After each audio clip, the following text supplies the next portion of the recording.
Do you know I carry a 4-inch Jean-Luc Picard action figure in my backpack just for good luck and have. Really?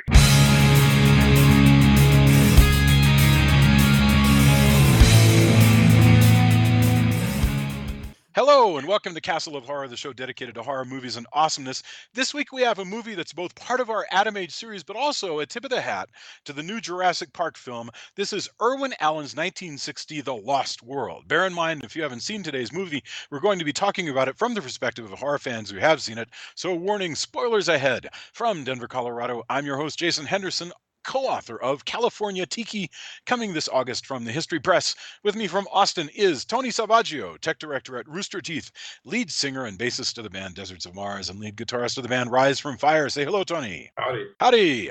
Also in Austin is Mr. Drew Edwards, creator of the long-running indie comic Halloween Man, and this July from Comixology and Sugar Skull Media, the new Lucy Chaplin Science Starlet. Say hello, Drew. Hello. Hello. And also in Austin, a special guest, because Julia is off. She has the week off. She's running around California. With us is executive director of Girls Rock Austin and lead singer and upright bassist of the internationally acclaimed all-female rock and roll band Danger Cakes, whose newest release, Gloomy Girl, is available. Jamie Barr, say hello. Hello. Hello, and welcome back.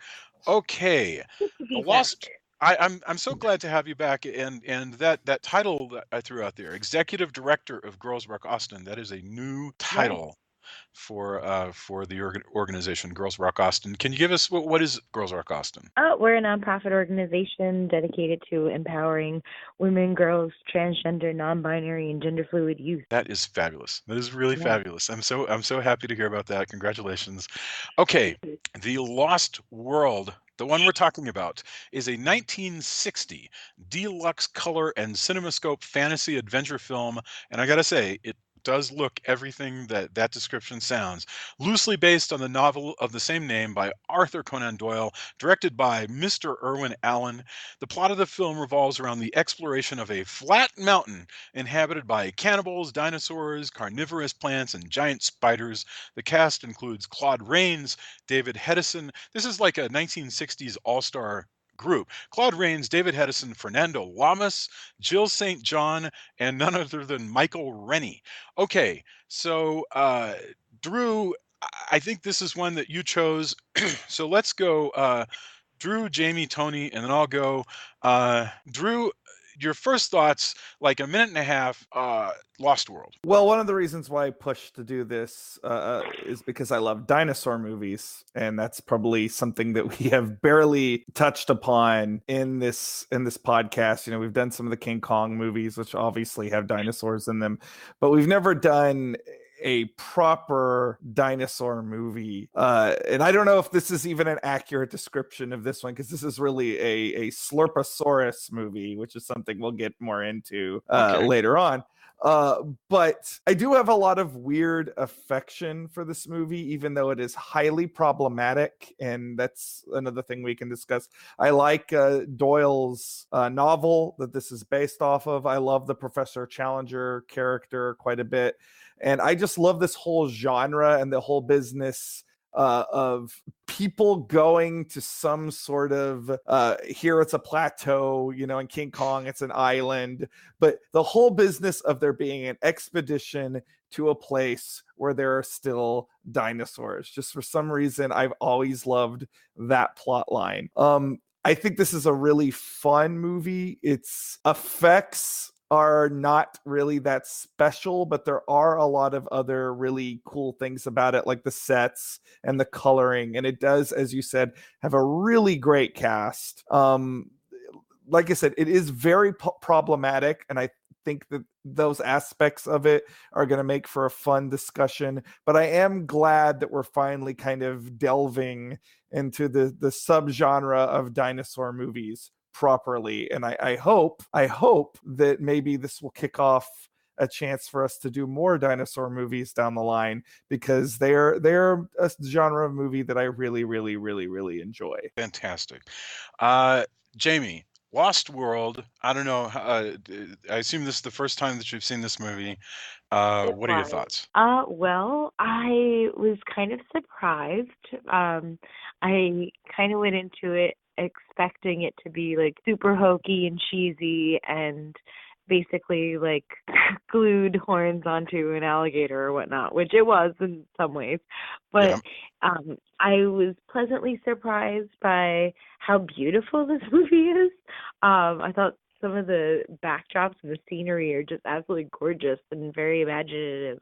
And then contrastingly, I was also very disappointed in some of the rights issues for not only the those poor alligators with those horns glued onto them and the Hmm. other other wildlife, but also the women or woman, I should say, because there's only one in the whole movie, Oh, and there's There's another one, there's but two. she's even worse. But if you yeah, want, that's true. you could put her under the racist column instead, and we could touch on her there. Exactly. Yeah. So it's just all of it. I was. They set her up. They set up Jill St. John to be such a badass, and then she's not. And it just that was kind of disheartening. It was just that, and I felt like it was hard to watch. Like Drew kept reminding me that PETA, wasn't around yet, and I was like, yeah, thanks. But it felt like, oh, I can't watch this. But then there were other parts where like they would do like a close up of like an iguana eating some, I don't know, peaches or whatnot, and it would Hmm. just literally crack me up. I would laugh out loud. So I mean, this movie was just all over the place for me. So That's I know, good. yeah. That's good. Thank you very much, Tony. What would you add to that? Yeah, I mean, there's a lot of fun stuff in the movie, but I agree absolutely with Jamie. Rain and I were talking about it. Like, they build up her characters so much, and everybody vouches for just she can do this. She has a swagger. She starts out, she drives a cool car, doesn't have, like, well, I'll take you in my car, drives like a race car driver, like all these things. As soon as they get to the Lost World, she's screaming. As soon as they get to the Amazon, she's fawning over a dude, and then the rest of the time she's been screaming and not shooting dinosaurs and whatever else, spiders and whatever. Yeah. And that was super. I mean, it's 1960. I guess that's what happens. But man, it could have been so much cooler if she had been everything that everybody else says she is for the first half hour of the movie. Yeah. Yeah. If it makes you, I'm not excusing the sexism in this movie because it is really disappointing that they do that character that way. But that is actually an improvement on the book, which has no women whatsoever. Yeah, but I mean, did it matter though? Yeah, they Here? set her up. I mean, they literally set Like- her up. She's like, I can shoot and he holds a machete as well as any other boy. And then Yeah. she can't. I'm Like, back. then it's I'm back. suddenly, oh, a vine, oh. Like, that was There's a ridiculous. Like, of all Sorry. things. There's a certain I- way that adventure books were that you go, okay, those were dude adventure books. But when you bring a woman into it who's supposed to be like, she starts out being amazing, and then you just cut it to she's constantly screaming and damsel in distress. I don't know. I mean, It is very that's odd. that's marginalizing in just a totally different way, considering she's awesome in so many other ways. Full disclosure, I'm probably backpedaling because I had a bit of a crush on her when I was a kid. But I think, having watched this movie just the other night, it was mostly based off of how she appears in the first part of this movie and not the way she is in the second half. Yeah, because she's awesome in the first part, and everybody. That's the thing, is throughout the whole thing, everybody talks about, like, I thought we were getting. I was like, wow, they're really gonna go with this. This is super cool. And you thought you were getting Laura Croft, and then nothing. Like, she screams for the rest of the time and gets rescued all the time. I think my one setup reaction to this is, I think the reason for that, Tony, if I had to just guess, is that the writers here kind of have a good idea about how to set that character up, but then when the actual movie starts, you get into they get to the Lost World. I don't think they know how to do it. I really think that they were just there at the typewriter, and then they're like, what does the girl do? It But it's just so I think like all she has to do is grab a gun when somebody I think it else. just I really like, think it just goes out of their head. I think they're like, ah, oh, who can be well, the that's vulnerable fine. one here? I guess it's the girl. No, but okay, so we got some good stuff to talk about here. That I think the movie asks like 3 or 4 basic questions, and we'll just sort of start with the first one. But I think the questions are asked, as Drew had mentioned before recording, can you do a classic Edwardian Victorian style adventure movie and place it in the contemporary world of 1960? Can you envision a world where dinosaurs exist and come up with reasons for that? And then there's a meta question of honestly, is this movie more sexist than it is racist, or is it more racist than it is sexist? And Can it be both? the question coming out of that is it okay to laugh and enjoy a movie that is so that reflects so many sort of poor notions of the world, and I think that's probably worth discussing. And it might seem like an obvious question, except for that I read a lot of reviews where people will go, I started to watch this movie, but then X problematic character came on, and now I think we just shouldn't watch this movie. And I have no idea, am I too close to this? Am I too privileged? I don't know how to answer that question. So I think it's an interesting question. But let's start with, this movie takes place in 1960, but I tell you, it feels like other than that beautiful, gorgeous TWA plane that Professor Challenger shows up in, uh, and the awesome car that Jill St. John drives. Jill St. John, by the way, 20 years old at the most when she's shooting this movie. Um, Other than that, this movie would probably have made a lot more sense if it had taken place in the 1880s. Did anybody else get that weird, timeless, not necessarily in a good way feeling? Well, it's weird how much they jettison from the book, but they totally keep the imperialistic, whether conscious or not on Doyle's part, attitude of the characters. And I think there's also other ludicrous things about it. Like, it is 1960. They do have aircraft. They do have a helicopter. They could have flown the helicopter all around the plateau and never actually had to land on it and still probably seen the dinosaurs. So they could have been safe. They never actually had to get land, or at least they could have established that it was a dangerous place and then maybe planned better. But I almost every other adaptation of the story keeps the original time period, and I feel like, as much as I like this adaptation of it, and I think it's kind of a fun discussion piece, I do think this story works better in its own time period, especially the character of John Roxton, Lord John Roxton, really honestly comes across as less progressive than he is in the book, where he's a guy that breaks up slavery rings in the book. But because it's 1960, he's a dinosaur in this one. Hey, I go kill stuff, and man, women, huh? Yes. Like, there's not a bit of like, when I'm not shooting things, killing stuff for just the hell of it, or just telling women I'm just not for marriage. Like, I'm busting slavery rings. At least you go, well, man, what a jerk, but he busts slavery rings. What's deep? I agree with you. What is deeply, like, this guy's more sexist than James Bond. It's amazing. I mean, can you imagine James Bond ever saying the line, the best title for a woman is Mrs.? And the reason why James Bond existed in a world of coming out of World War II, where you had a lot of like women poisoning people and killing them with stilettos, for their French resistance. This guy, this is the character is, by the way, John Roxton. He is a nobleman, and he's played by Michael Rennie, the ultra handsome, but at this point, let's see, Jill St. John is 20 here. Michael Rennie is about 50. And, I guess he can still hold his own, but it is patently absurd that he says that she's been chasing him for like 2 years, which would meant that, like, since she was 17, she's been trying to land this 50, this at that point late 40 something, lord. I guess that's what you do. It's he's Michael Rennie. I got to point out, I want to ask you who Professor Challenger is, but before we do that, Michael Rennie, I did a little bit more looking into him.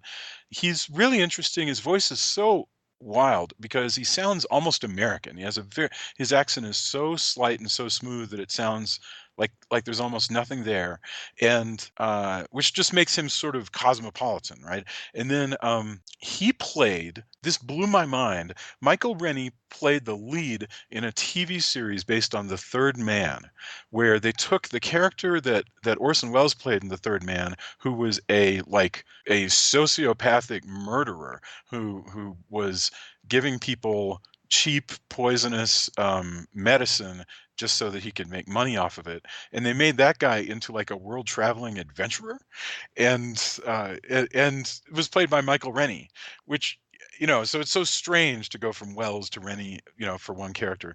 But yeah, this is an interesting guy. I know nothing about him personally. Well, of course, he's most famous for The Day the Earth Stood Still. Oh, absolutely. Yes, I'm sorry. I should have mentioned that. Yes, he's absolutely. He played. I can't even remember the name of the alien. Plateau. Oh, he's Plateau. Oh, of course. Yeah. So the Jesus figure of The Day the Earth Stood Still, and he's up against. There are several like alpha males in this plot. There's John Roxton, who is Michael Rennie, and then there's this sort of persnickety Professor Summerlee, which we don't necessarily have to discuss so much. It's Richard Hayden, who you might know from The Sound of Music.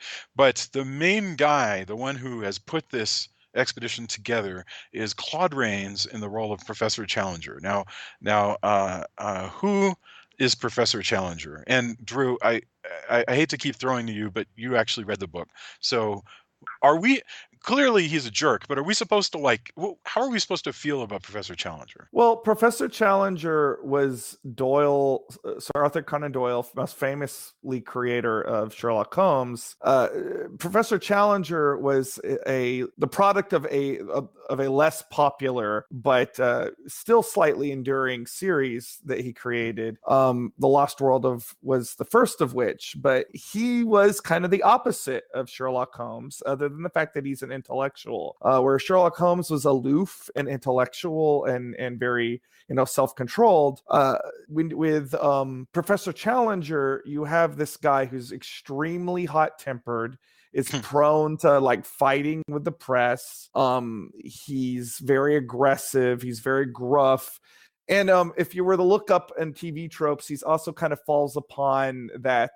There's a trope on TV tropes where they call a character a magnificent bastard. Mm-hmm. And Professor Challenger is definitely, at least the way he's portrayed in the book and the way he's kind of portrayed in a lot of the other adaptations, is kind of a magnificent bastard. And meaning, even though he has got all these sort of slightly shady, cocky, grouchy, whatever, traits, he's got this kind of swagger about him that does make him likable, even though he is not immediately likable. I like this character a lot. Of course, I'm familiar with his other things, and I do think Claude Rains has a lot of fun playing him, and I think he's probably the second best Professor Challenger we've ever had. I still think John Rhys Davies is probably in the 1990s version, probably a little closer to the version in the book, but Claude Rains is a lot of fun to watch in this. And of course, he's got the great Claude Rains voice that you get with any Claude Rains performance. Yeah, that does come with it. It's so funny because I think of him as being such a genteel actor, and here I think you're right. I think he's just having a ball, waving his fists around, wearing that absurd. It's like his best Alfred Einstein impression. Yes. And he's got a silver cane and he whacks people with it. And the person he hits in the head first is David Hedison. David Hedison plays the reporter that comes on the expedition. David Hedison now was kind of a young ish. He's like 30 here, sort of leading man. And David Hedison would become basically the younger lead in Irwin Allen's Voyage to the Bottom of the Sea, which was as close to Star Trek: The Next Generation as you could get before Star Trek: The Next Generation. You had two captains, one technically the admiral who did this sort of like thinking deeply about things and so forth, and David Hedison, who kind of sprung into action more. And he's the one who's sort of spoiler, maneuvers his way eventually to be the love interest, slightly more age appropriate love interest for Jill St. John. And lastly in the cast on the expedition, you know what? Let's just to show, before we get to them, we'll say what they do.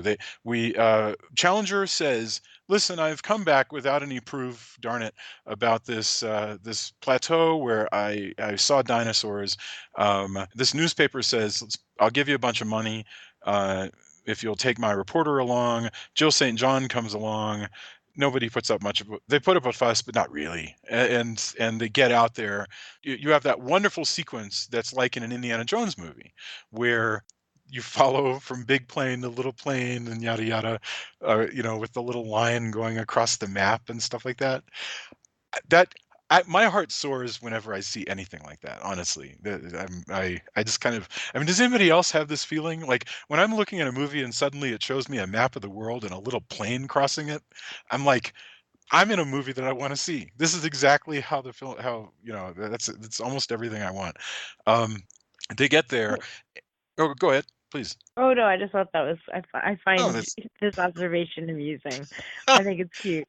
No, I was wait for my endorsement actually, because I got something just like that. But they get there, and the two people who are going to join, the three I suppose, is Jill St. John's little brother, who has almost nothing to do, and these two very interesting characters. One of whom is the Gomez. Oh, Gomez. See, you Yes. have the helicopter pilot played by the really wonderful Lorenzo Lamas, and beautiful Lorenzo Lamas. Fernando. Did I say? What did I say? Lorenzo. Oh, I'm so sorry. I'm so sorry. And Fairness is his son. I can't believe I said Lorenzo Lamas. I'm so sorry. It's Fernando Lamas. I know the difference between. I'm so sorry. Anyway, no, it's Fernando Lamas, the one and only, like Fernando's Hideaway, Fernando Lamas, and this other guy who is their sort of bondservant, who is, I guess, I don't know. I guess he's Venezuelan, and he what is the name of this character? I apologize. Let's see, Costa. Jay Novello plays Costa, who is a cowardly. Jay Novello, by the way, is Italian. Okay, but he is playing basically a Latino coward who is also a rapist. And go ahead. So I was really hoping that we would get Lucas back from from Black Lagoon. He would have been so much better. Also, Costa looks like he was drawn by Jack Kirby. Yes. Like his face looks like a living Kirby character. If I could ever find one, that would be the one. But I'm endlessly fascinated by this guy. Yeah, his face is both round and angular, and he wears all the time this sort of. He really, literally is like a caricature of a Mexican from a 1940s movie.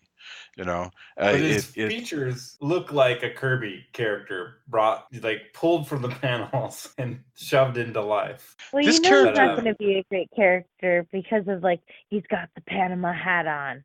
And the white jacket, anytime you see that outfit on someone, they're always a villain. Yeah. Unless it's Don Johnson and it's Miami Vice, no one else can really pull off the white sports jacket, apparently. I mean, especially not with that hat. That's a really good point. Fernando Lamas, for instance, is wearing this really sexy, he has the shirt and he has the red kerchief and everything. I love his guitar. His guitar cock block is the best. Yes, Like he's just constantly playing his guitar and cock blocking the reporter. And absolutely. it's just, I love it. So It's funny.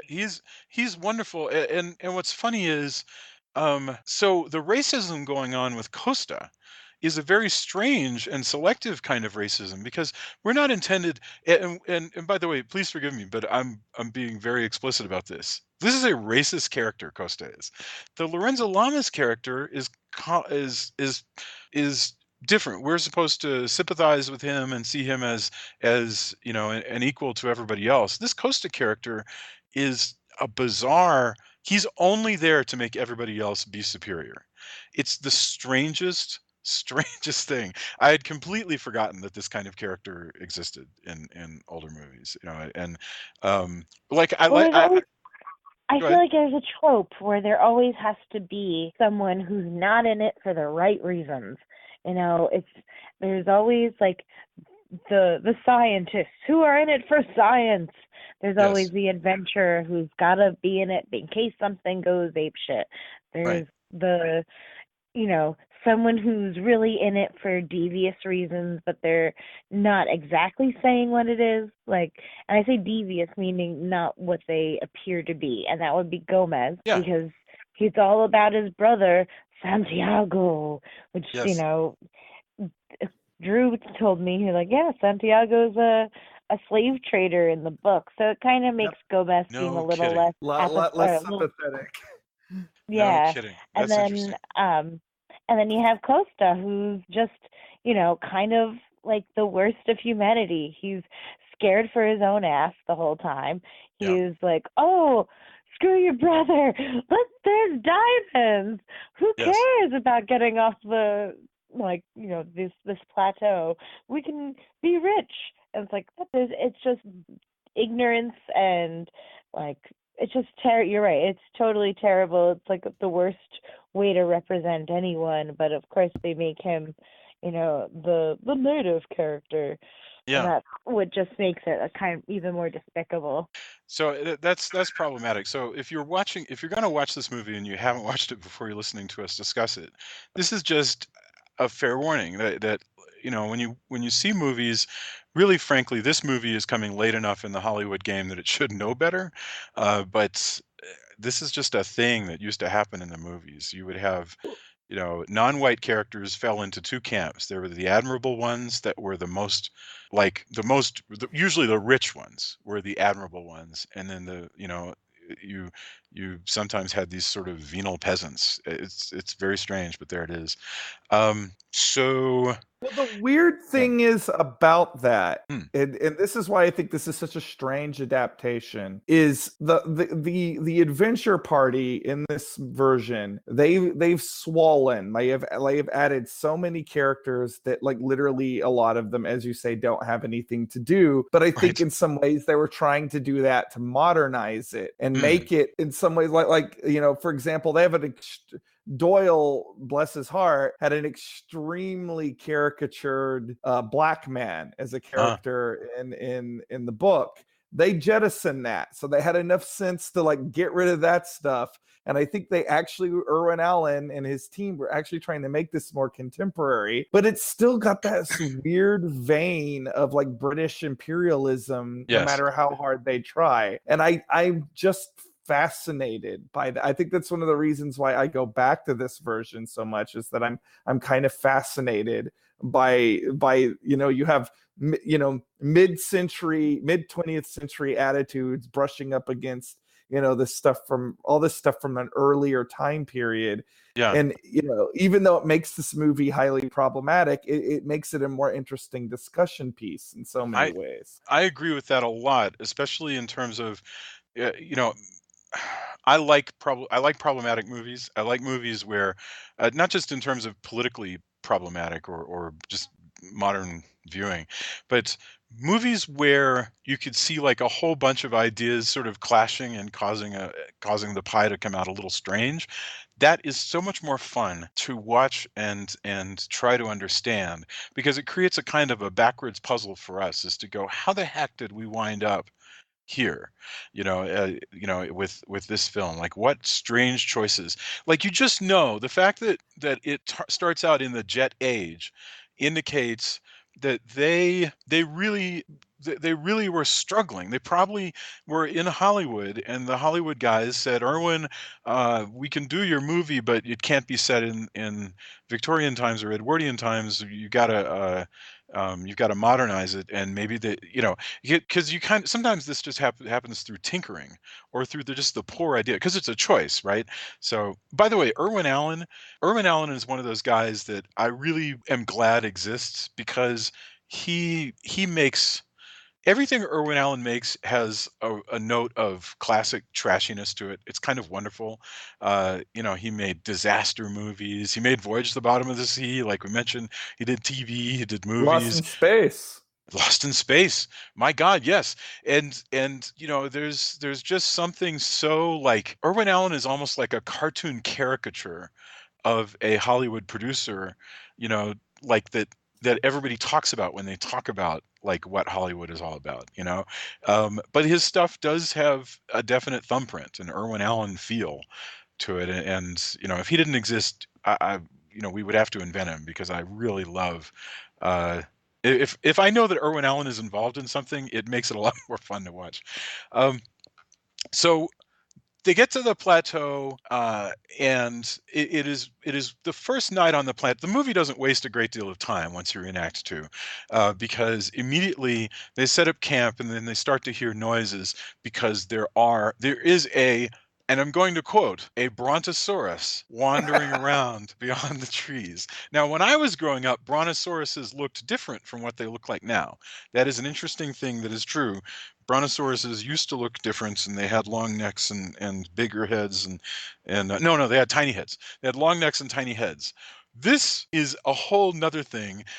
Jamie, do you want to explain, because you already mentioned it a little bit, what's going on with the dinosaurs in this movie? Oh God, what the fact that the movie didn't have the budget for the claymation like they wanted, or the stop motion animation for the dinosaurs, so that they actually used, like a baby alligator and horny toads and iguanas, and glued basically horns and fins onto them to make them look more lifelike, or more realistically like diamonds, like dinosaurs. And I guess for the most part it does kind of work. I mean, you could believe it, except it's still it's totally cheesy. It's maybe if you were like a child, I could see it being like, oh man, those are some real looking dinosaurs. But as an adult, it's just, they're sort of cute. Tony, yeah. You're a huge dinosaur fan, and I mean huge dinosaur fan. You love giant monster battles. What did you think watching this movie? I mean, watching it and knowing that they glued on things is really like, oh man. And then the way that they make them fight. Yeah, explain that to us. I think that's a really personally good, when they're just kind of wandering around, I'm like, well, maybe they could use spirit gum. I'm just gonna hope that it wasn't like super glue or something. I'm gonna try to imagine that they weren't that terrible. And I would way rather see that, because they built some nice like little miniature sets and stuff with trees, than really terrible CG. So that's in their favor. But then eventually there's a dinosaur fight, and the baby crocodile or alligator or whatever is, biting the other lizard. Yeah. And the parts I can see where they were maybe cutting and trying to like, look, no, we've kind of forced them to fight. But other parts are pretty bad. And that's not so great. Like, that's really, and it, it's budget, and at the time I didn't think of it in the same way. It's a lot harder to watch now if you have any empathy for animals, creatures, not yourself. Little background on this. Yep. So how we ended up here. Willis O'Brien, the stop motion animator who did Mighty Joe Young, King Kong, a real genius in early special effects, actually was the one that approached Irwin Allen about doing The Lost World. And they really, really wanted to do stop motion animation. And I actually think if this had stop motion animation, this movie would be a lot more well regarded than it is. But 20th Century Fox put out a film called Cleopatra with Elizabeth Taylor, which was very famously expensive to make and ended up losing the studio a lot of money. So when they were into the planning stages of this movie, they suddenly slashed the budget way the heck back. So basically, they had a choice between doing the dinosaurs, which probably would have ended up looking a lot better as stop motion, or end up still having this amazing cast and the amazing sets. And I guess for whatever reason, they thought that they could get away with more cut rate dinosaur effects. I'm with y'all. I do think it's really hard to watch the animals fight. I do think that's really unfortunate, and probably the only real reason why I can still do it today is that I was first exposed to this movie as a kid. But it is unfortunate because, like I said, I do think if this movie had ended up with stop motion animation in it, I think that this movie probably would be remembered a lot better than it actually is because of the stuff that it does have going in its favor. Some of the effects are not bad. I mean, sometimes they're doing forced perspective stuff with the the lizards or well, not for forced perspective, but they'll have the characters in with the lizards and so forth, and it doesn't look bad. I mean, you can go along with it. The fight is hard. It's sort of like how you'll watch a movie from, PETA comes along whenever it comes on, but then in the 70s and 80s, you'd still catch a lot of Hong Kong films where they'll just pick up snakes and chop them in half and stuff like that, and we've come a long way, and it is shocking. Basically, the bottom line is it's just sort of shocking to see it.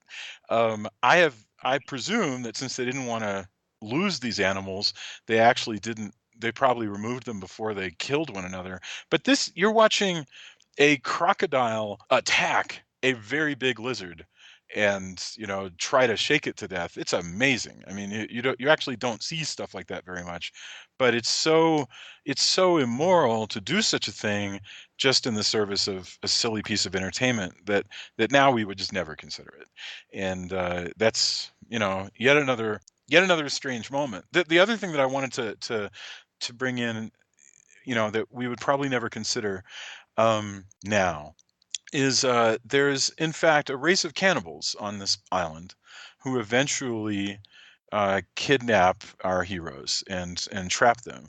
But along the way, we've been introduced to a quote unquote native girl who is mute and not all that native, honestly. I'm not actually sure who this actress. Oh, Bettina Marcus is her name, and she was actually Sicilian. So you have an Italian girl who's playing a native girl. She doesn't speak, and they treat her like some kind of weird monkey that they've grabbed onto. They see her, they capture her, they concern themselves with keeping her kind of to themselves. It's weird. They truly treat this woman like a dog. It is so strange. They're not to the point of raping her. They don't approve of that. When that's Costa, only Costa. Costa him. acts like he's about to sexually assault her. Yes, Costa's gonna, and they stop that. At least the young, in the guise of the young man, stops that and says, "We're not all like him." But it's just so strange. They don't see her as a human being. So I don't know. Am I making too much of this, or no? I think it's terrible the way they treat her. Like, she's the one who actually knows how to survive on the plateau. She's lived there her whole life. Yet they're like, no, we must save you. Yeah. Because you all know what you're doing. They only survive because of her. It's ye old mansplaining. I mean, to the worst extent. Because, and then they're just tossing her around. They're like, yeah, sure, we can put our hands all over you. We can, hold you against your will. Like, sure, whatever. And then the brother is supposed to be, Prince Charming. And he's like, let me try to talk to you Yeah. gently. And then, of course, they pull a Pocahontas and they act like she's going to run away with him. And then, like, oh, well, of course, her whole tribe is going to now, banish her or beat her to death, one or the other. That's how we treat women. Oh my God. Yeah, it is She's problematic. pretty much damned if she does, damned if she doesn't. So. And she does show them the way out. For what it's worth, this girl's the smartest person on the island because she knows the secret ways around the island. She also has clearly a friendship with. We learned that there was a previous expedition that was led by another English adventurer, sort of rival to Professor Challenger, who has been marooned here ever since and is now a old wild man living in a cave and He's blind. and is blind, and she hangs out with him as well. She knows the whole score. So yeah, moving us along to his section, but the place where the big good sets come in, the first place is of course when they are captured by the cannibals. There's a big pretty neat set that the cannibals have, but they get out of that pretty quickly by sneaking out the back, led by the native girl, who even lets Costa come along. That's amazing. At least she says, I don't want Costa because he tried to sexually assault me, and they're like, no, we got to bring Costa. I mean, in other words, everybody's down with how horrible Costa is. And so they all go, this gigantic I don't know, group, retinue, choir, whatever they all escape. They meet the old man, and he gives them directions to get out, which includes things like, you'll need to go through the graveyard of the gods and the lake of fire, and he makes it sound like something you definitely don't don't want to do. That's like a Johnny Cash song. And and this final act, which is just their attempt to escape through sort of one obstacle course after another, is actually pretty good. Although yeah, oddly completely jettisons the last act of the book, where you have the Challenger expedition aiding the human natives against basically a tribe of Sasquatch or ape men or whatever the hell you want to call it. So interesting. Which it's fine, because as you're right, this stuff is super fun. And the sets are really cool. They just built a bunch of cool sets, and then they slowly moved the characters through them. It's like, hey, here's a ledge you guys have to walk on. So, like walk along that. It looks dangerous. It's beautiful. All of this stuff is beautiful. The lava down below, and because the concept is they have to move sort of around the belly of a volcano, very close to it, often over precipices and big lakes of lava, and they don't lose anybody. Incredibly, they lose literally nobody. Professor Challenger himself nearly falls to his death and gets caught. This would be a great heroic moment in any film. Professor Challenger falls. He barely is holding on, and then two of the other men literally climb down on the side of the cliff to help him up. Now I know we're looking at a stupid set, but that's a really brave. This is a brave moment when Michael Rennie just drops down and grabs onto the wall to help Claude Rains up. That's pretty great. All along, at this point, we've learned the secret of Fernando. Did I say it right? Yes, Fernando Lamas. Why? We've learned the secret of Fernando Lamas, that he carries a locket of a very handsome man who has died for reasons that he blames on Michael Rennie, who he claims is his brother, and he wants revenge on Michael Rennie for the death of Santiago. I didn't think it was his brother until he had to say it, because the whole time I was like, oh, this is scandalous. Is this yeah, salacious? Especially for this time there, I totally thought that they were gay lovers, and then disappointment, they're brothers. I was like, it should have been gay lovers, but in 1960, gay lovers. Never going to happen in 1960. No. Could have happened in 1925, but it couldn't happen in 1960 because the code was there. But Yeah, so he's decided it's just like in The Spy Who Loved Me, how Barbara Bach is going to kill Roger Moore as soon as this mission is over with, you know, in revenge for the death of a loved one. Same thing. And he ends up not killing Claude Rains because I can't remember now. Basically, he decides Claude Rains is too good a man, but I can't remember like what is the act? Is it Claude Rains No, saves because Fernando? I Costa don't remember. dies. He says a life for a life. That's Oh it. yes, That's Costa it. died. That's all. I was kind of surprised by that one as well, because I was like, really? Because Costa's Yeah, that made kind no of sense at like, all. he's a POS, but at the same point, why does like him dying take the place of like, he just wanted someone to die, It makes and he no was sense just at all. okay. I think he's No, just it looking for doesn't. something to say because he, you know, basically he's just decided I don't feel like killing Claude Rains anymore. Costa, again wearing his Speedy Gonzalez outfit, gets eaten by a lizard, you know, and so we get to see a cute sort of Ken doll Costa being tossed around. By the way, I love that they fed these lizards little dolls. I love that. That is the funniest thing in the world. I You thought know that that was really funny too. somebody's got a pet monitor lizard, and they're like, you know, here Spike, eat the Ken doll, you know, and it like goes and nice. I love it. Uh, and then Fernando finally lets everybody else get away because David Hedison and he have to figure out how to free everybody else by undamming a bunch of rocks and loosing a lake of fire that will kill a lizard that is attacking them. And Fernando, who has nothing else to live for, I guess, because his brother is dead, and you know, and he hasn't fulfilled that destiny. He's instead going to be a hero here, and he's the one who stops the dam, but he ends up dying in the process. And and then they make it out, and that's the The dinosaur egg. with a dinosaur egg. Oh yeah. Yeah, with a dinosaur egg. But not only Doesn't that, it? with a dinosaur egg, and then they drop it, and then they have like a TV comedy moment at the end where Yeah. they joke about it being let loose on New York, and they all have a laugh. It would be funny if we were terrible and let it loose on New York. You And they the get some impression diamonds. So that's what they're really going to do. everything. Yeah, they got diamonds, and Well, they're so going to take it back to London with. They get that. Yeah. They have to have Oh, proof. London, that's right, not New York. Yeah, I'm bring it back thinking to They have to have 20,000 proof. ahead. Yeah, and one of them says, Yeah. "Well, what's going to happen if it gets big and causes trouble?" And they goes, "Well, I guess we're going to have to get out of London."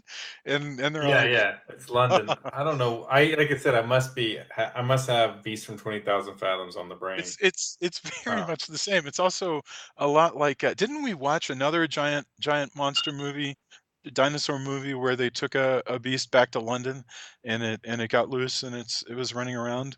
Or am I just imagining that? I could have sworn that we did. Giant But dinosaur in London? I was thinking it was like American Werewolf in London. no, there was but there's one that I saw. I thought we did it on the show. Maybe we didn't. But where We have some not done that many. This is a genre we have barely touched on much. It just makes me very sad to say that, but we've Okay, barely so touched on dinosaurs. what is the British movie? Forgive if you're listening. If we've kept the audience this long, you're probably shouting at the speaker, going, "Duh!" There's a British movie about a dinosaur that's these morons bring back to London, and you know, to like You're put it thinking in of Gorgo? yes, Gorgo. Thank Yeah, you. Gorgo, yeah. Yes. It turns out to be baby Gorgo. There's like two Gorgos. It was a big mistake. They shouldn't have brought it back to London. That was a mistake. Don't ever do that again. But this one, that they're like, yeah, let's do that. And you know, they must not live in our world, because in our world, these guys had a 1925 movie called The Lost World that actually had that happen, and they should know better. But no. So that's Also, can Can I say the other thing that Ray and I kept looking at is everybody smokes. In fact, a couple of times I just thought they would just also hand a cigarette to the dog. Yeah. Because they bring a dog along with them, which I think is highly irresponsible anyway. Thank you for mentioning the dog. Yes, they got this wonderful little toy poodle that that again, 20-year-old Jill St. John's a baby in this movie. She's got a toy poodle that they carry around in a wicker basket all the time. That is an ugly poodle. Frosty. That dog is the worst haircut. Do you know what it was? There's a point where it's kind of begging, and I was speculating that it also it didn't have its cigarette that day or pack of cigarettes. So that they also, because everybody just lights up. It's the '60s, so it's hell yeah, they do. You get on the plane and you light up, and you see a dinosaur, you light up, whatever. You offer cigarettes to the natives, and of course your dog has at least a few cigarettes throughout the day because again, it's the '60s. It can be very shocking. And, watch like an episode of I Love Lucy, and you're suddenly aware like Lucy's smoking all the time. Ricky's it's just basically that. Even into the '90s, it was very common to see characters just sort of casually smoking cigarettes. It was casual to smoke up until then. Like people still. I was just talking to my mother about this, where we were discussing my great Aunt Ginger and her husband, who died when I was a child, and I was like, man, she must be getting up there. Her husband died, and he seemed so old when I was a kid. And, I remember going to visit him and him smoking in the hospital while he had lung cancer with an oxygen tank. Yeah. And they permitted that, so it's not that far-fetched. I mean, at least to us, everyone before the millennials. I think millennials are the first to get to really, not witness smoking everywhere. Well, even if you even today, if I were to get in my car and go drive around the back of the hospital that's down the street from my house, I guarantee you that who I will see out there under those lights will be 3 or 4 women in scrubs, nurses, smoking cigarettes. I guarantee you. I will lay money that I can go drive around now. There's still places where you see a lot of casual smoking, because if it didn't kill you, it does. People like it for the nerves, and you get addicted to it, and you just keep doing it. So yes, they have carried their addiction all the way to the plateau. This thing with the puppy dog, I should mention what this made me think of the most, especially with the gorgeous, gorgeous color. Oh my God, it's so beautiful.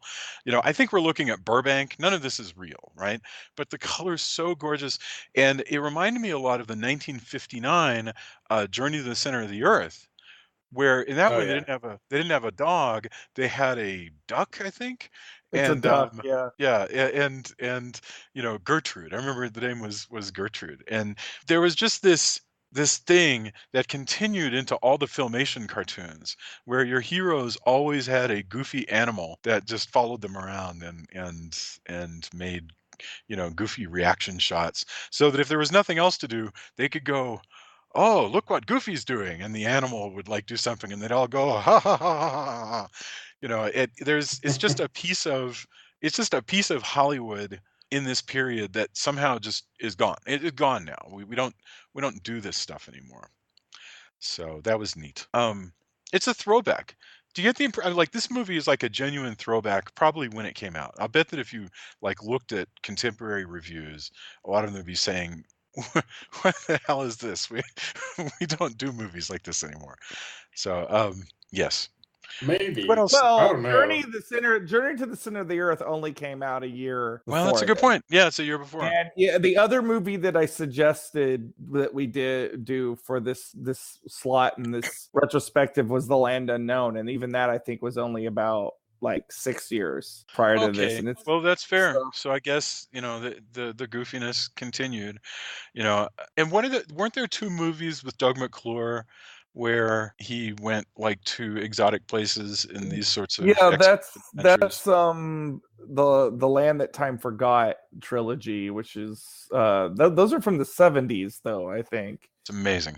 All right, yeah, so I stand corrected. Yeah, we didn't get over this at all. I mean, they're still doing, Jason, if you look at Kong Skull Island, which is basically this kind of film, only updated, this type of plot line has not ended. Oh no, the Like, plot. Yeah, I agree completely. The plot, exactly. No argument whatsoever.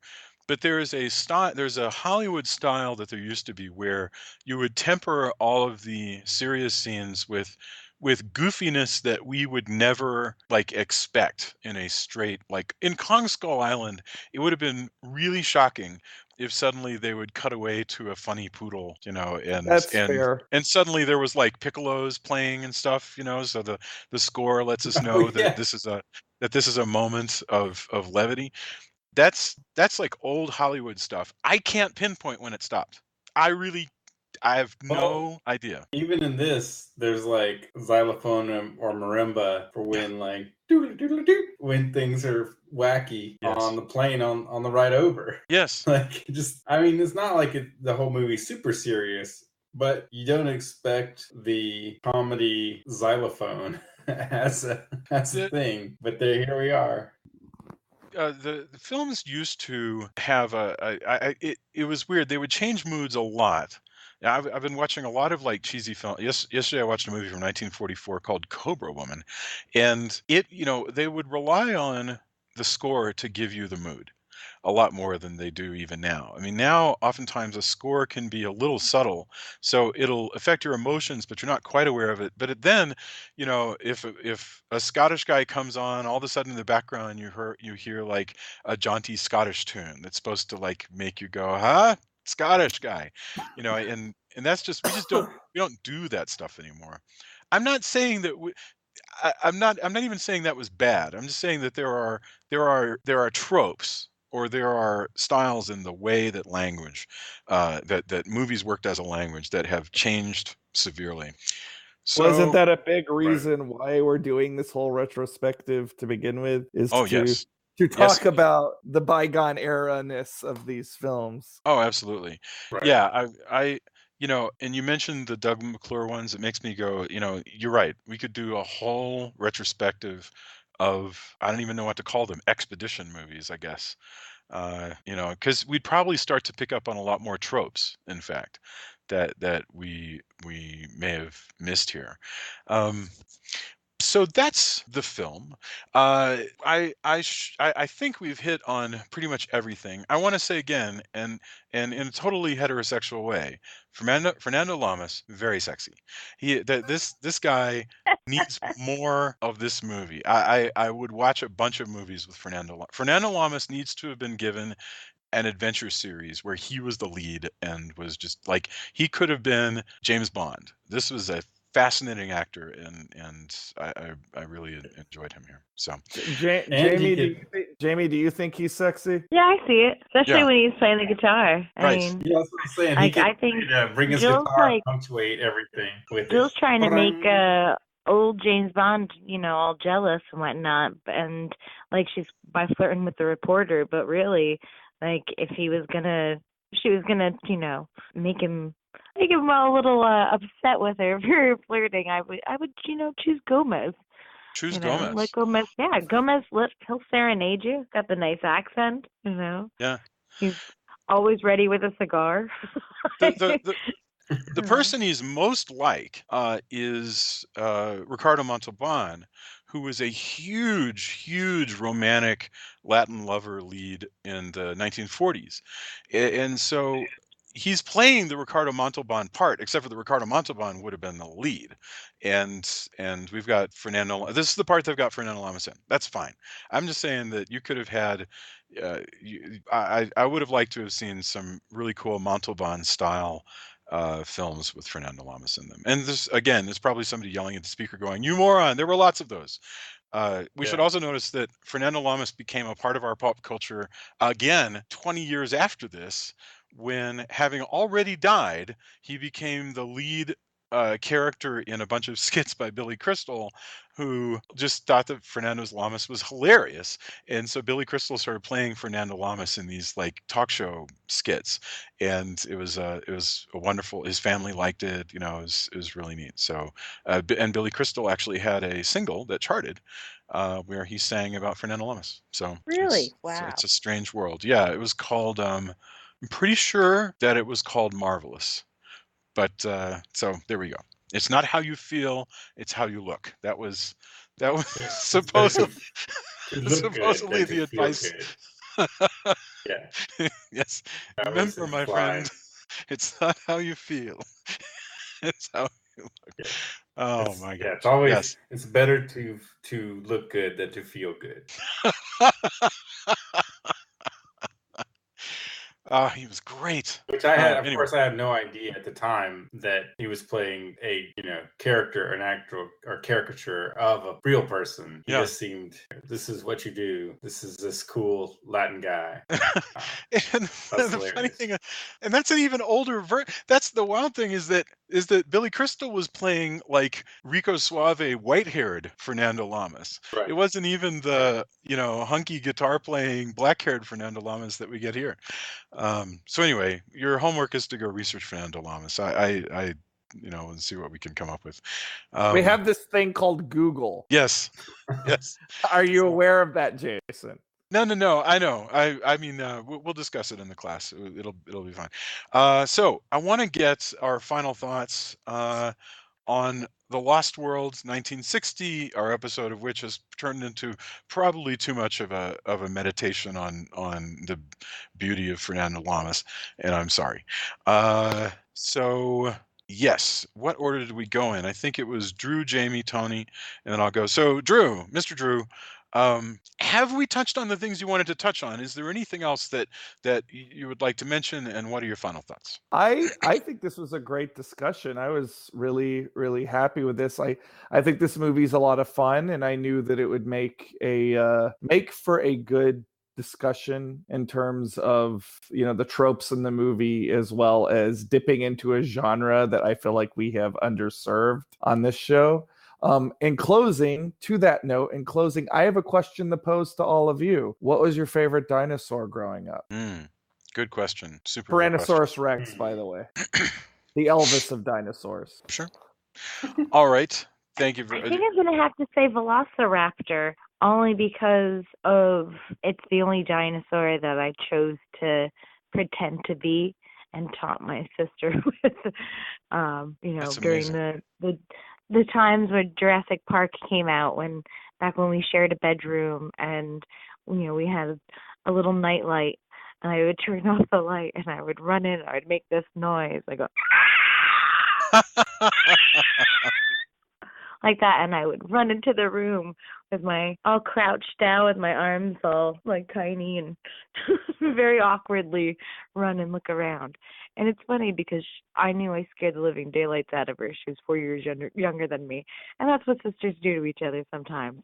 But now that I'm older, I'm kind of scared of dinosaurs and velociraptors, and have even had nightmares about such things, including when we went to go see, was it The Lost World, Drew? Or no, it was the I think it was for an we saw Jurassic Park 3D on our anniversary a few years ago. That was definitely a present more for Drew than for me, because I also got hurt in the theater trying to use the bathroom. And during the scene where Laura Linney is like, she gets hurt, she gets like injured in the leg, and Samuel L. Jackson's trying to save her, and she's like limping, and there's a velociraptor after her, and I was limping through the theater and I was trying to get past people in their aisle seats, and I felt for her. So I guess I'll have to say velociraptors are like my frenemy of the dinosaur kingdom. Love it. Drew, well, first of all, I want to let everybody answer the question that you asked, but also, did you have any other final thoughts, or did you leave us with the dinosaur question? Jamie? Nope, that was for Drew. Are you asking me? Do I have any final thoughts? Yes. No. I think okay. that this was a beautiful discussion and everything I hoped it would be. So, Tony, what was your Jamie? I'll come back for your final thoughts. But Tony, what was your favorite dinosaur? I'm not sure. Maybe Triceratops looks really cool. Yeah. Maybe Brontosaurus. I want to say it's one of those two. Yeah. Okay. And for me, it was a triumvirate maybe, because Stegosaurus has the cool tail spikes, which are always awesome in a dinosaur fight. In anytime there's a dinosaur fight, so I'm not sure, but it wasn't T-Rex because I don't know why. I'd never heard of of the velociraptors until Jurassic Park. So I was coming from a Land of the Lost period. So naturally, it was between Allosauruses and Brontosaurs. Everybody loves a Brontosaur because they're so cute and sweet, and all they do is just eat grass and hang out, and who doesn't want a Brontosaur? So that was me. But Jamie, final thoughts. Well, I would say I don't know how long it's going to be before I watch this movie again. Probably a while.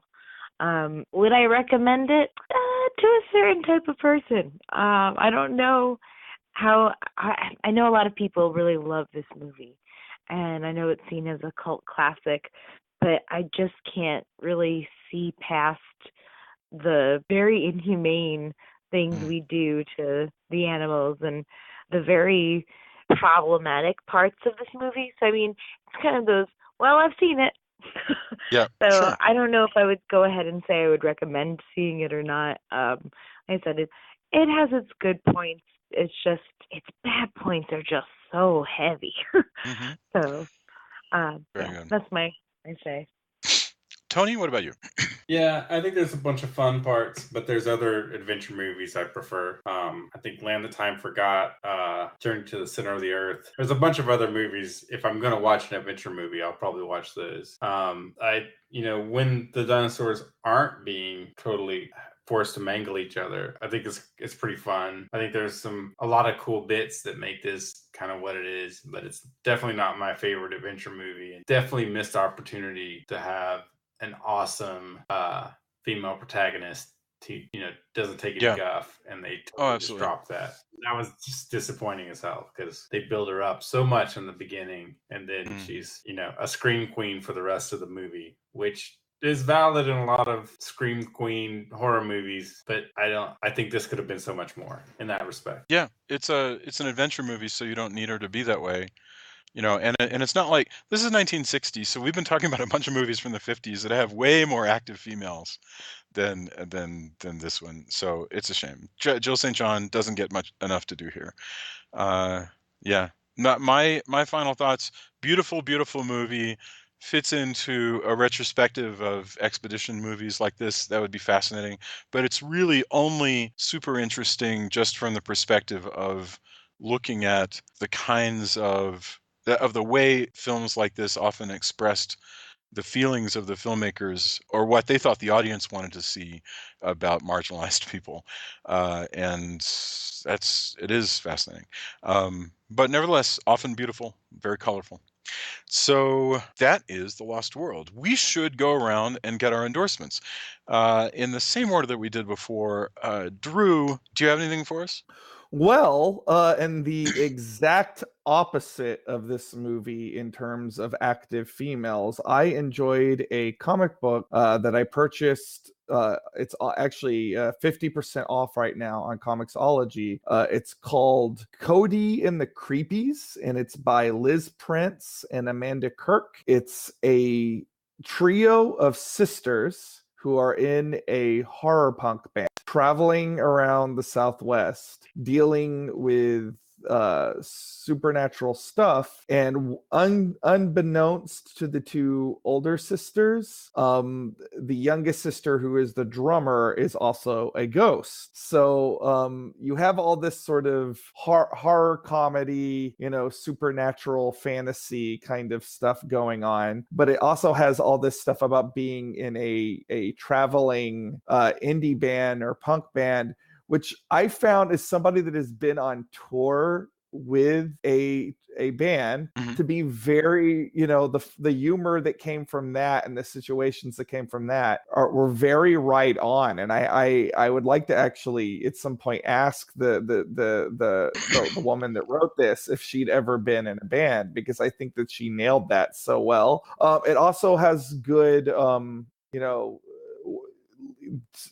several of the characters are lesbians. One of the characters is in a wheelchair, so it does have a lot of good representation going on in it, and it's just a fun, cute book. It's got good, really cool artwork, and it has a lot of a lot to say about the way older music fans are sometimes kind of condescending to people who are just kind of discovering a certain genre of music.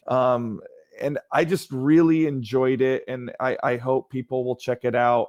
Either they can order it off of Amazon, or they can do it how I did it and get it on Comixology. Right now, it's only $3.99 for the whole thing, and that's 114 pages. So I think that's a pretty good deal, and I just really loved it. I think it was a really fun series. I hope that they get to do more, because I think it was super fun. Awesome. Jamie, what about you?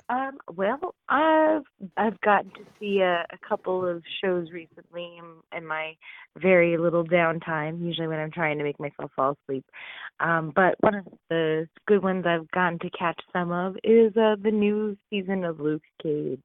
Of course, it's always been an excellent show, and the season so far has not been a letdown. I'm liking the cast, and the storyline's great, and I'm just can't wait to see where it goes. I'm excited about it. So Wonderful. Thank you. Tony, what about you? Brayden and I got back from the Mary Shelley biopic, which, if nothing else, is shot beautifully. It does also reiterate that rich, powerful men have been jerks for a really long time. And such is the way of period piece romances as well. It was good, but again, when you see how people treat each other and still things that are held over, it's still really hard to watch, and which is part of the reason I don't watch a lot of period romances. I think it's like I don't enjoy watching jerks all the time. A lot of the dudes in a lot of those are classic jerks, but it's done really well. It tracks really well with a lot of things. I'm sure. I mean, there's many liberties taken here and there, but I thought it was, again, filmed really well. Great acting. Definitely, if you listen to the show, it's worth your time. The more we talk about Frankenstein, Rain's actually been reading a version of the novel that basically tracks all of the versions from what they could get from as original as possible handwritten manuscript, through the revisions that were made leading up to it being published under her name. And maybe even beyond that, if there's other edits. That sounds really cool. But that's really cool. And Rain's been telling me kind of some of the changes here and there. Also, her exposure, I read the book a bunch of times, but her exposure was mainly the movies, and how different most, if not all, of the movies are to what originally happens in the book. Because the book actually isn't, as rollicking an adventure as the movies are. Because it's just, that's how you have to make a movie, right? So that's although it has really the trappings of adventure. Yeah. Sure, but one thing she pointed out was, the monster. There's no moment full of electricity and sparks. He does the thing, and then there's a monster or a creation, stuff like that. And so it's been really kind of cool.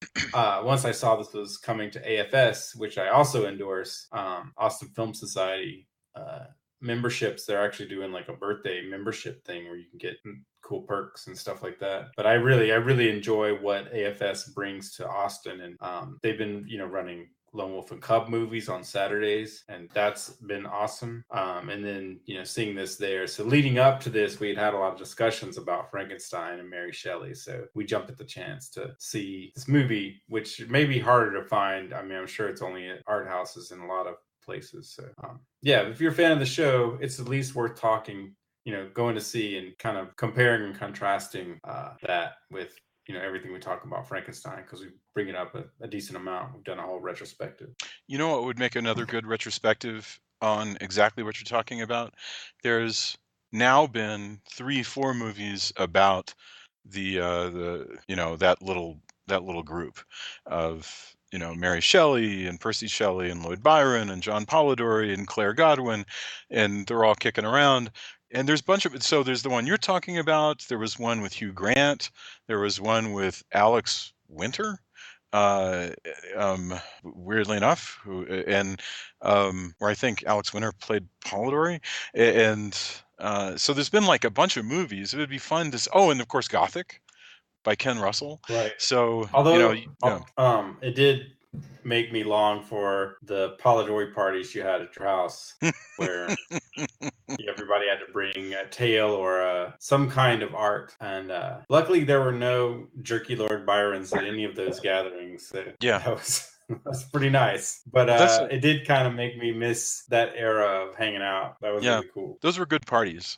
We should on another show explain how to do a Polidori party. First thing I want to do before I do any endorsements, we got a letter. We got a letter from a listener, and I wanted to share it with you guys because it was amazing. Now, this writer writes in and says, I wanted to drop you a note of thanks. My daughter, now 7 years old, was born premature and needed emergency surgery and a long stay at the hospital. The night of her surgery and the next day, my wife and I alternated by being by her side an hour or two shifts, grabbing a nap in the car, or a quick bite when we were off. My pre-smartphone MP3 player was loaded up with Castle Dracula, it's what we used to be called, Castle Dracula podcasts I downloaded but not listened to yet. When I wasn't holding my infant's hand, I was sipping lukewarm hospital coffee and enjoying your show. Those moments were little oases of peace during the hardest 48 hours of my life. I drove past the hospital yesterday, and I had the clearest recollection of those moments. Please extend my thanks to the rest of your crew. So we got that this week, and I just I had to share it. It was like one of the most beautiful things anybody's ever said about a bunch of people talking about horror movies, and so thank you, by the way, to the listener. When you sent us that, it's strange because we all have our own stuff daily on the regular, and hearing that somebody, I think anytime you create something or want to share something with the world, whether it's just music or art or just kind of hanging out and talking about things like we do, you hope that you can do something that makes things better. We put it out there, so obviously we want people to join us. So anytime you have that endeavor, you hope it affects people and people you entertain as much as you're entertained by other things, right? Like the podcasts that you listen to or the movies you watch, you're entertained by that. You want to kind of put that out in the world. At least that's always my impression. For somebody to do this where, our rambling about movies and laughing about silly things or how we're horrified by this or that affects somebody. Wow. I can't, it's just great. And I really appreciate it. And I really appreciate somebody reaching out. That's what I would want to do when I have things that affect me and, make my world a little bit better. I try to reach out to those people, but I really appreciate that. And that it does mean a lot. And I'm glad we can help where we can. I think that's what I strive to do whenever I can. Yeah, I really did appreciate that letter. We put out these episodes every week, and this has been a very long endeavor, I think, and for everybody involved. But to know that this has meant something like that to somebody and that helped you through something like that is great. And I feel like that's almost like one of those like cosmos things where it makes you realize that we're all actually very, very connected, even though a lot of the times we don't feel that we are, because we helped you through that. And all we really initially thought about doing with this is, hey, we're going to get together and talk about monster movies or whatever. So I thank you for reaching out, and thank you for that. And I think basically anybody who has been on this podcast probably feels the same way, because there's been a lot of people in it, outside the regular cast. There's been a lot of people in and out on this show for now years, and it's really great to hear something like that. Yeah, I can't add anything else to that. That was really wonderful. So okay, well, you know what, I have an endorsement, but first I want to do a mini endorsement, which is The Monsters, Mary Shelley and the Curse of Frankenstein by Dorothy and Thomas Hubler. It is a really very readable, wonderful history of Mary Shelley and everybody in their menage, and it's cool stuff. I mean, there's lots of good books about this topic, but I like this one a lot. The Monsters, Mary Shelley and the Curse of Frankenstein, which is just about First of all, what an asshole Lord Byron was, but also other things. And my own endorsement is something that we're going to be talking about on another podcast later this week, which is the 1944 film Cobra Woman.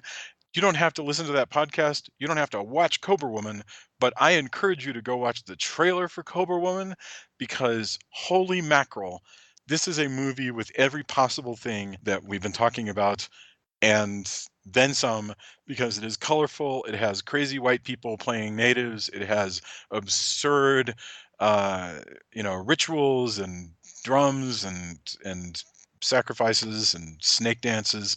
It is like it is all the problematicness, although frankly a little weird, a little less weird and disturbing than this movie, mainly just because this movie is 1960 and that one was 1944.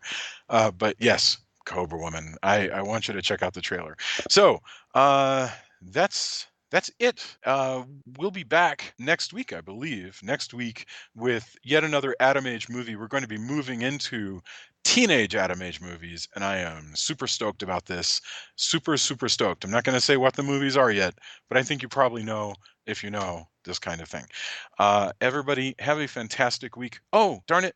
All right. I wanted to read one thing, and I'll splice this in to my endorsements. If you are listening, we're so glad that you're there, and everybody come onto the Facebook page. Tell us what you thought about this week's movie. Tell us what you want to see more of. We will listen to that, and we'll engage and engage with one another. We love to see everybody talking to one another on the page, and have a fantastic week. Oh, and if you get the chance, tell somebody else about the show and leave a review. It helps people find it. Have a great week, everybody, and I can't wait to be back very soon. Bye. Bye. Right.